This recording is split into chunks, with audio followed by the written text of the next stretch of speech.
A neighbor moved into town who used to kill people and drink their blood. Later, when the truth about him was revealed, everyone was terrified. This thrilling story begins with a boy who was extremely scared. He ran straight into his house, where blood was splattered all around. The terrifying reality was that an unknown and horrifying man had broken in and killed his parents. Now, the boy was trying to save his life. Entering his room, he grabbed a gun for protection and hid under the bed. After a while, he saw a hand with long, sharp claws approaching, brutally killing everyone. Soon, the terrifying man lifted the bed and threw it aside. From any angle, he didn't look human. And now, he also took the surviving boy and killed him. That unknown man had wiped out an entire family in one go. Meanwhile, in another part of town, we are introduced to a boy named Charlie. Charlie lived with his single mother, Jane, and they were leading a peaceful life. However, Jane was very troubled by their new neighbor, who had recently moved in. He had dumped all his garbage in front of the house, which Jane found extremely unpleasant. She was furious at him. Shortly after, Charlie's friend Bethany arrived, and he got into the car with her, heading to college with the rest of his friends. Charlie was attending his lectures as usual when he noticed that one of his friends hadn't shown up for days. After class, Charlie asked his other friend, Ben, why their missing friend hadn't been coming. Ben suspected that he might have fallen ill. So, they both decided to go look for him after college. When Charlie returned home, he noticed his mother, Jane, talking to their new neighbor, Jerry. Jerry was helping her with something, and it seemed that Jane was becoming attracted to him. Jerry wasn't married yet, and this fact occupied Jane's thoughts. He was extremely handsome, and women were easily drawn to such men. Meanwhile, Charlie and Ben set out to find their missing friend. When they reached his house, they found no one there. Charlie wanted to investigate further, so he went inside, while Ben stayed outside to keep watch. Suddenly, the bullies who always harassed Ben arrived at that place. They started attacking him, forcing Ben to run for his life. In his desperation, he ran straight into Jerry's apartment, terrified. To save himself, he jumped into the swimming pool. Within moments, Jerry also arrived and started approaching Ben. Ben, in a panic, pleaded with him, "Please save me." Jerry assured him, "Nothing will happen to you. Come closer." But as soon as Jerry got close, he bit Ben's neck, revealing the shocking truth: Jerry was a vampire. Jerry viciously bit and killed Ben. Charlie had no idea about this incident, so he simply went back home. He was at home with his best friend, Bethany, but his eyes were fixed on Jerry. Charlie had noticed that Jerry frequently brought different women to his apartment. This made him suspicious. Something was definitely off about Jerry. Charlie then observed something strange: the woman who had entered Jerry's apartment never came out. Later, Jerry got into his car and drove away. This made Charlie even more determined to uncover the truth. So, secretly, he sneaked into Jerry's house. Moving cautiously, he checked every room, searching for the missing woman. When he reached an area with multiple compartments, he noticed that one of the rooms was locked, and inside, the woman was trapped, screaming for help. Charlie tried various ways to get her out, but suddenly, he heard footsteps approaching. Realizing the danger, he quickly hid in another compartment. It was Jerry. He entered the locked compartment and approached the woman. Charlie watched in horror as Jerry bit her, killing her instantly. Now, the truth was undeniable: Jerry was a ruthless vampire who showed no hesitation in killing humans. Somehow, Charlie managed to escape and rushed back home, shaken and terrified. Charlie was now trying to convince his mother, Jane, to stay away from Jerry. "Mom, he's not a good man," he insisted. But Jane couldn't just believe her son without any proof. The biggest problem was that Jane had started to like Jerry. Charlie knew he had to do something to expose Jerry's truth. So, he started researching vampires, learning about their weaknesses and how to defeat them. During his research, he came across a man named Peter. Peter was a vampire hunter. He tracked and killed vampires. This seemed like the perfect lead, so Charlie immediately set out to find Peter. Peter was well known for his magic tricks, which had gained him a massive fan following. When Charlie met him, he wasted no time in explaining everything about Jerry. He told Peter that Jerry had already killed one of his friends and that if they didn't stop him, the killings would continue. At first, Peter found Charlie's claims bizarre. He assumed Charlie was joking. But after observing Charlie's desperate expression and the way he spoke, he finally took him seriously. Peter carefully listened to everything Charlie said and shared important information about vampires. He warned Charlie about a crucial rule: vampires cannot enter a house unless they are invited. That was one of their biggest limitations. Peter also provided Charlie with more vital details, which Charlie quickly noted down. Charlie had now declared war against the vampire, Jerry. Meanwhile, Jerry had become more dangerous than ever, roaming the town, killing people, and drinking their blood. He was no longer holding back, and at this rate, no one in town would survive. Charlie was deeply disturbed by these thoughts. He knew he had to act fast before it was too late. A little while later, Bethany arrived at Charlie's house and asked, "Why are you acting so weird?" But at that very moment, Charlie told both Bethany and his mother, Jane, Jerry is a vampire. No matter what happens, we must never invite him inside. The farther we stay from him, the better. Just then, Jerry appeared in front of their house, rang the doorbell, and asked Jane for permission to enter. Charlie begged his mother, "Please, don't let him in." After hearing Charlie's desperate plea, Jane finally told Jerry, "Maybe you can come another time." Jerry didn't react, he just turned around and left. Charlie felt relieved, thinking that the danger had passed and Jerry wouldn't attack them anymore. But that was a mistake. Instead of leaving, Jerry walked straight into Charlie's garden and started digging. While digging, he broke a gas pipe that was directly connected to Charlie's kitchen. The gas started leaking immediately. Without wasting any time, Jerry set the place on fire. A massive explosion followed, destroying parts of the house. Anyone could have died in that blast, but Charlie, Bethany, and Jane managed to take cover behind the sofa just in time. At that moment, Jane and Bethany finally realized that Jerry was not a good man. Jerry stood outside, watching them, and said smugly, "You may not have invited me in, but now you have no house left to protect you. Where will you run?"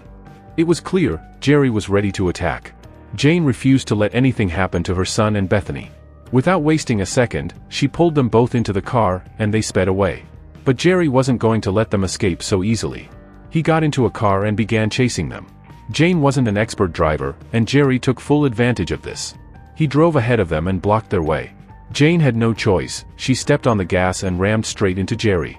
They thought they had left Jerry behind, but they were wrong. Jerry had grabbed onto the underside of their car.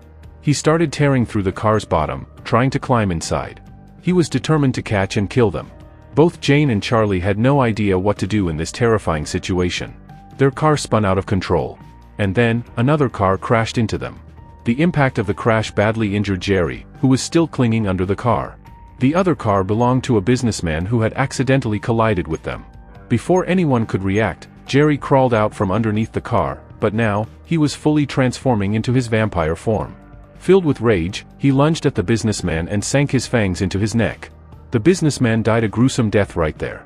Jane and Bethany had now seen with their own eyes what Charlie had been trying to tell them all along: Jerry was a dangerous vampire. When Jerry turned toward them, ready to attack, Charlie quickly grabbed a cross, hoping that vampires would fear it. But Jerry wasn't afraid. Instead, he burned the cross to ashes in his fury. Jerry grabbed Charlie and threw him aside. He was about to sink his fangs into Charlie when suddenly, Jane drove a sharp wooden board straight into Jerry's body. Jerry howled in pain, thrashing in agony. Seizing the opportunity, Jane, Bethany, and Charlie jumped into another car and sped away. Charlie knew that this wouldn't be enough to kill Jerry. He would come after them again, soon. For now, they had escaped. Seeking help from Peter. The trio rushed to Peter's place, believing that only he could help them now. Peter apologized to Charlie. He admitted that he had ignored the truth for too long. Now, he finally understood, Jerry really was a vampire. Peter then revealed a horrifying truth. Vampires have existed for centuries. Their only goal is to turn humans into their kind to increase their numbers. Many powerful armies have fought against them, but even they failed. As Peter was speaking, the doorbell suddenly rang. A delivery boy had arrived with a package. Peter frowned. Who delivers packages this late at night? Still, he allowed the delivery boy inside. The door opened, and to their horror, it was Ben. Ben had been turned into a vampire by Jerry. He looked monstrous, his eyes glowing with hunger. And now, he was ready to attack. Charlie grabbed Bethany and his mother, trying to get them to safety. But Ben targeted Peter. Peter, despite all his vampire knowledge, was terrified. Instead of fighting, he locked himself inside a chamber. Ben, now completely out of control, tried to force his way in, but as he slammed against the door, his own hand got severed. Meanwhile, Charlie was trying to get Bethany to a safe place. But then, Ben appeared before him, blocking his path. Ben lunged at Charlie, ready to strike. Charlie had no choice, he prepared to fight. "Bethany, run," he shouted. Without hesitation, Bethany ran in the opposite direction. Charlie stood his ground, ready for battle. And here, Charlie and Ben were fighting each other. From the beginning, Ben was dominating Charlie and causing him a lot of damage. But the biggest problem arose when Jerry made his entrance. Jerry approached Bethany, intending to drink her blood. However, Bethany quickly pulled out an ancient gun and started firing at Jerry. Surprisingly, the bullets had no effect on him. Bethany became terrified, but she immediately grabbed a bottle of holy water and threw it directly onto Jerry's face. His face burned severely, and he writhed in pain. Taking advantage of this moment, Bethany ran straight toward Charlie. Meanwhile, Ben had already grabbed Charlie and was about to sink his fangs into him, but Bethany intervened just in time, attacking Ben and pushing him away. She urgently explained to Charlie that Ben was no longer his friend. He had turned into a vampire and was now a deadly threat. She urged Charlie to stop seeing him as a friend and instead fight him as an enemy. Accepting the harsh reality, Charlie prepared himself. When Ben lunged at him again, Charlie used a sharp wooden stake to stab and kill him. Ben, now a full-fledged vampire, collapsed and died on the spot. However, the real danger was still approaching. Charlie and Bethany quickly fled to a party venue, a nightclub filled with people dancing and celebrating. They believed they would be safe there. But due to the large crowd, Charlie and Bethany got separated. Charlie could clearly see Jerry entering the club and grabbing Bethany. He rushed to save her, but it was already too late. Jerry wasted no time and sank his teeth into Bethany's neck, drinking her blood. Charlie stood frozen, watching the horrifying scene unfold before him, but he knew that if he intervened now, Jerry would kill him too. Realizing that he needed a proper plan to defeat Jerry, Charlie made the difficult decision to retreat. He traveled to meet Peter and immediately lashed out at him for abandoning them when they needed him the most. Charlie accused Peter of being a coward, hiding to save himself instead of helping others. Even though Peter possessed magical skills, he was too afraid to use them for good. Charlie continued berating him, and Peter could do nothing but accept the truth. But here, Charlie convinces Peter that they still have a chance to defeat Jerry. All they need is proper planning. If they work together, their plan will surely succeed. After hearing this, Peter starts to feel motivated to help Charlie. He explains that Jerry cannot be killed easily. First, they need to completely burn his body and then strike his heart with a sharp weapon. Doing this won't immediately kill Jerry, but it will weaken him significantly. Most importantly, once Jerry dies, all the people he has captured and turned into vampires will return to normal. This news brings Charlie some relief, knowing that Bethany can still be saved. They just have to work together and eliminate Jerry. Charlie declares that he will take care of burning Jerry, but he insists that Peter must be the one to strike Jerry's heart. If Peter refuses, Charlie is ready to go alone. However, Peter realizes that such a difficult task cannot be done by Charlie alone, so he agrees to join forces with him. Armed with all the weapons they could gather, Charlie sets off toward Jerry's house. He sneaks inside to investigate, and soon realizes that Peter has also come along. Peter is equipped with multiple guns and bullets, and with these advanced weapons, they stand a good chance against Jerry. Slowly, they move toward the basement, where they hear Bethany's voice. She is screaming loudly, calling for help. Peter and Charlie cautiously move forward, but before they can reach her, Jerry appears and attacks Peter. He lifts Peter and throws him far away, separating the two of them. Now, Jerry is attacking them one by one. To make things worse, Jerry spills his own blood on the ground, causing vampires to rise from the earth. These are Jerry's minions, people he had killed and turned into vampires. Following Jerry's orders, the vampires launch an attack on Peter. Meanwhile, Charlie finally spots his friend Bethany. Overwhelmed with relief, he rushes to hug her. She looks completely normal, but within moments, he realizes the horrifying truth: Bethany has also been turned into a vampire. Bethany immediately lunges at Charlie, trying to bite him, but Charlie is prepared. He controls his emotions and stabs her in the stomach with a sharp object. However, he deliberately avoids her heart, ensuring that she remains alive but still under Jerry's influence as a vampire. Charlie then rushes to help Peter, who is in grave danger. As he approaches the basement, he sees that several vampires have already bitten Peter. Peter is struggling, barely holding on, his life hanging by a thread. Thinking quickly, Charlie fires at the ceiling, breaking it open and allowing sunlight to stream down. The vampires shriek in agony as their bodies begin to burn under the intense sunlight. Taking advantage of the situation, Charlie grabs Peter and pulls him to safety. Luckily, Peter is not infected yet, but they now face an even bigger threat: Jerry himself. Unlike the other vampires, Jerry shows no fear.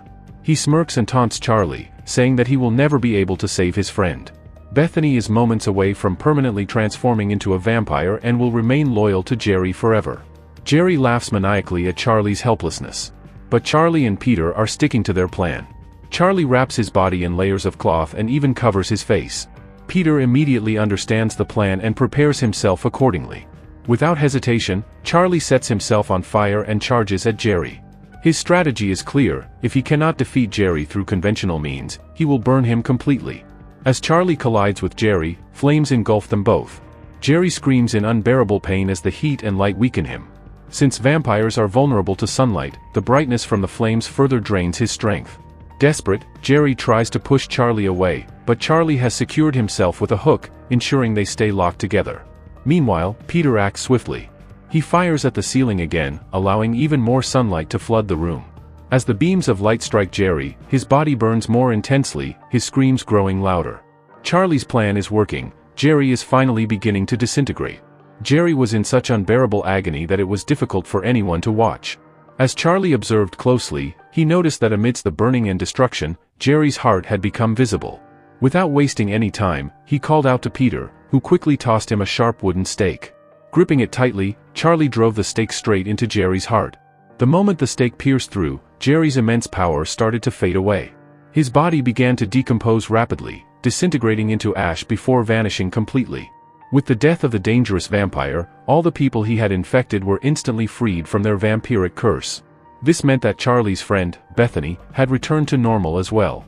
Charlie and Peter were overwhelmed with relief and joy. They had risked their lives but ultimately succeeded in saving everyone. However, they both knew that this wasn't the end. Vampires had grown in numbers, and Jerry was likely just one among many. Realizing the greater battle ahead, they decided to continue working together to hunt down and eliminate any remaining vampires. And with that, the movie comes to an end.